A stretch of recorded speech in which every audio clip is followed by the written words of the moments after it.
Levítico, capítulo 25. O sétimo ano. O Senhor Deus falou com Moisés no monte Sinai e mandou que ele desse ao povo de Israel as seguintes leis.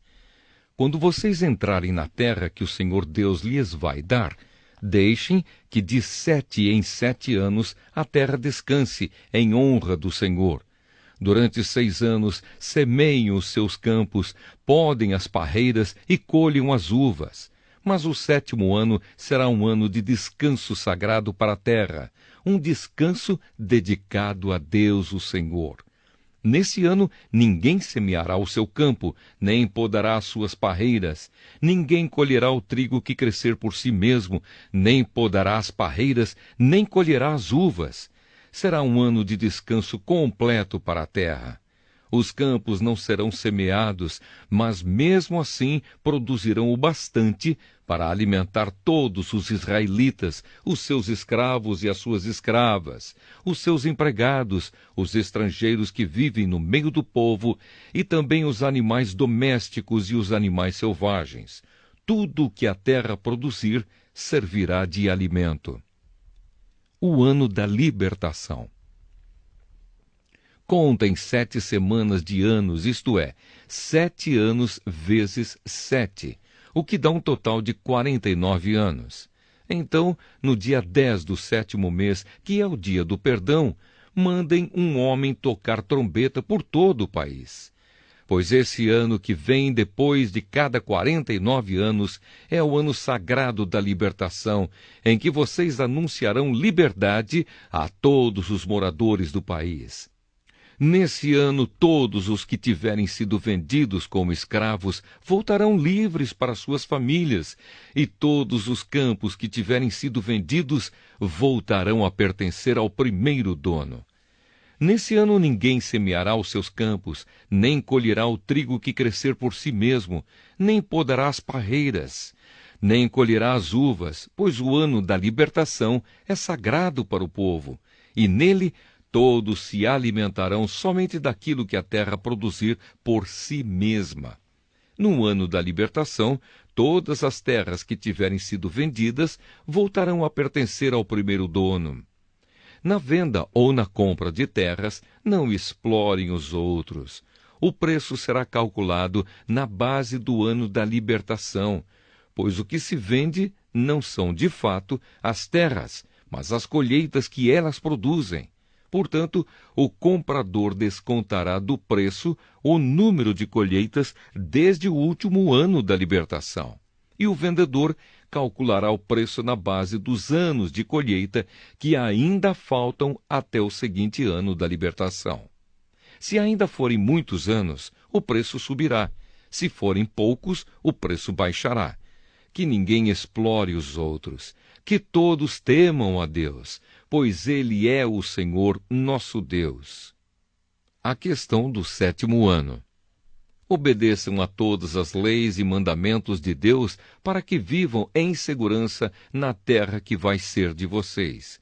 Ela produzirá suas colheitas, haverá bastante comida para todos, e todos viverão em segurança. Mas alguém é capaz de perguntar como é que haverá comida durante o 7º ano, quando ninguém vai semear nem fazer a colheita.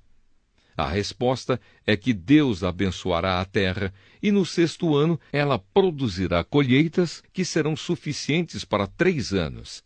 Quando vocês semearem os seus campos no 8º ano, estarão comendo daquilo que colheram no 6º ano, e haverá bastante para comerem até a colheita do 9º ano.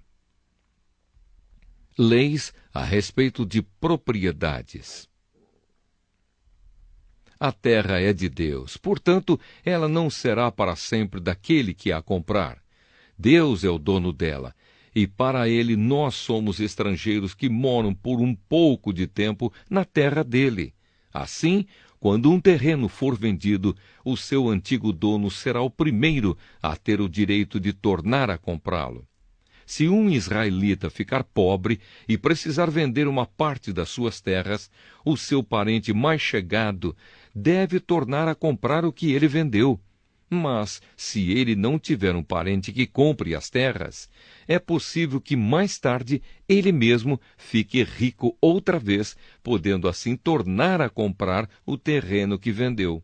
Ele descontará o valor das colheitas que o terreno tiver produzido desde o último ano da libertação e calculará o preço a pagar, tendo como base os anos de colheita que ainda faltarem até o seguinte ano da libertação.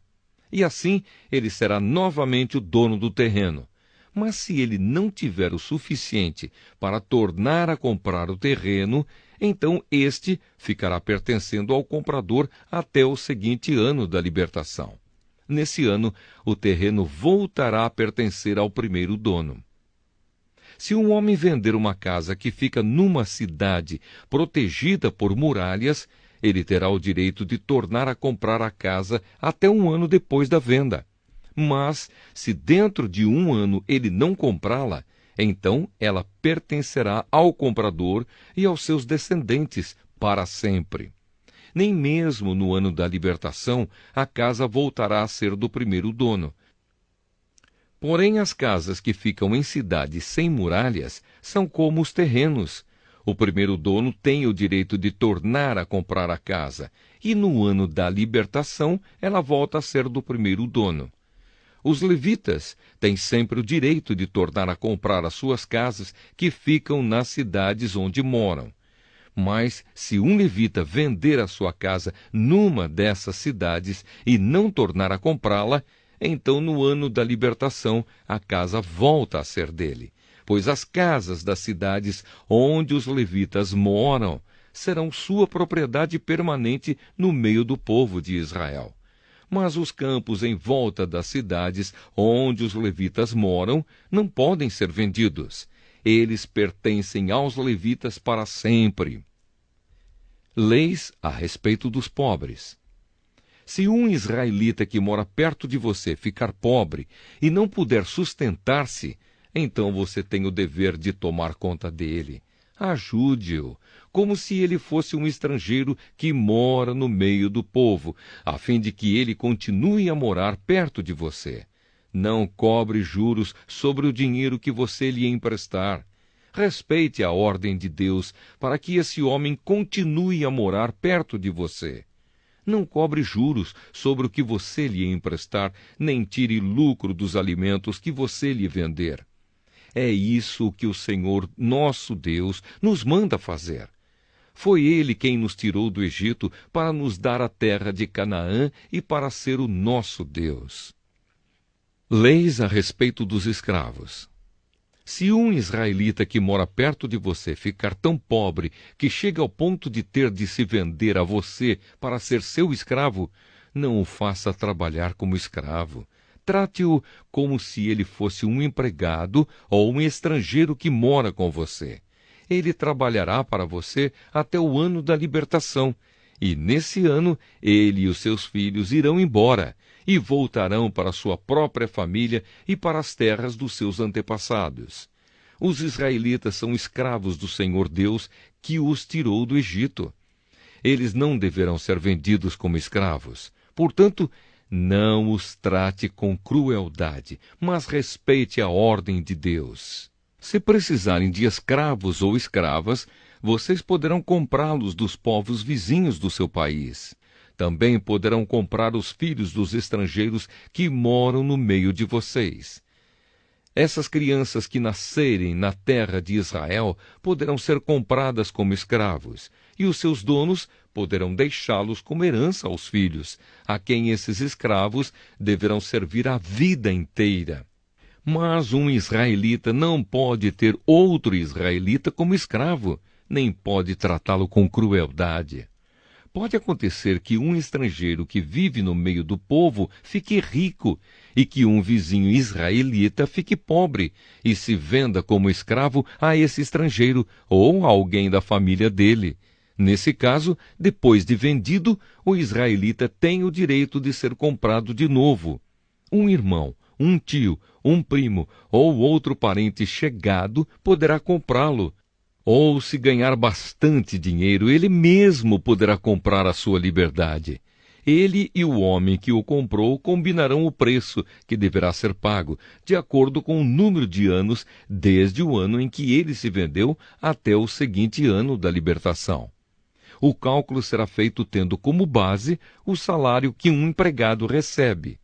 Se ainda faltarem muitos anos até o ano da libertação, ele pagará uma parte maior do dinheiro que recebeu quando se vendeu.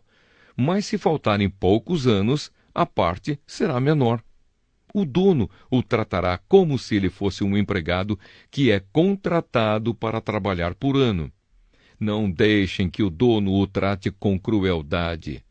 E se o homem não for libertado por nenhum desses modos, então no seguinte ano da libertação, ele e os seus filhos ficarão livres. Pois os israelitas são escravos de Deus, que os tirou do Egito. Ele é o Senhor, o Deus deles.